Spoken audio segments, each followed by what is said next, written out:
দেখতে হবে, যেখানে যা আছে সব উল্টে পাল্টে খুঁজে দেখতে হবে। সাব ও লেকিন ও আপনি কি এত খোঁজাখুঁজি করছেন বলেন তো? ও আমার মাথায় তো ও কিছু ঢুকছে না। তোমার মাথায় অলরেডি যা লোড হয়ে আছে, তারপরে আর কিছু ঢুকিও না তো। অনেক কাজ আছে। এলাকার ফাঁকা জমি, বাড়ির লিস্ট সব রেডি করতে হবে। এসপি সাহেব রিপোর্ট চেয়ে পাঠিয়েছেন, কিন্তু সেটা পাঠানোর লাস্ট ডেটও পেরিয়ে গেছে। এই যে কি গেরোয় পড়েছি সে আমি বুঝতে পারছি। ও লেকিন ও আমি তো এটাই বুঝতে পারছি না কি ও লিস্টি দিয়ে কি হবে।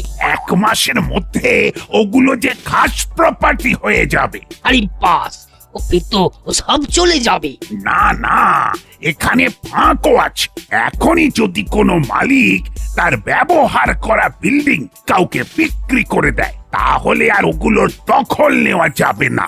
এইটা ভালো বাত আছে। হ্যাঁ, রাইট টাইমে আবার রং ফোন এসে কাছে ডিস্টার্ব করছে। হ্যালো, গোপী দারোগা স্পিকিং। শুধু স্পিকিং করলে হবে, ডুইং তো কিছুই হচ্ছে না। যে কাজটা দেওয়া হয়েছে, ডু ইট ফাস্ট। ও স্যার, আপনি স্যার? হ্যাঁ স্যার, হয়ে যাবে স্যার। যা রেখে দিল। আমার তো হয়ে গেল। কি হয়ে গেল বুড়ো বাবু? ঘোড়া ডিম।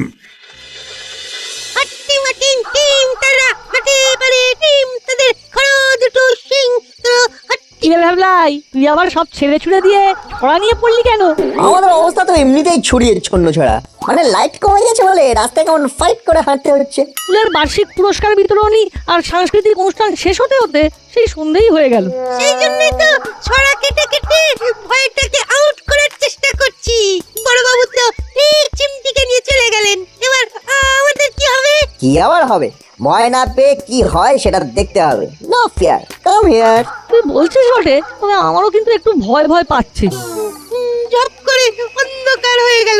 ভয় তো আমারও করছে। খিদের চোটে পেটেতে ছুঁচোয় ডন দিচ্ছে। হরিদার দোকানের কচুরি শেষ হয়ে গেলে কি যে হবে সেটা ভেবেই তো মনটা হায় হায় করছে। ওহ, নাট সেই ঘুরে ফিরে কচুরিতেই আটকে আছে। পেছন থেকে একটা আওয়াজ আসছে। কেউ কি এদিকে আসছে?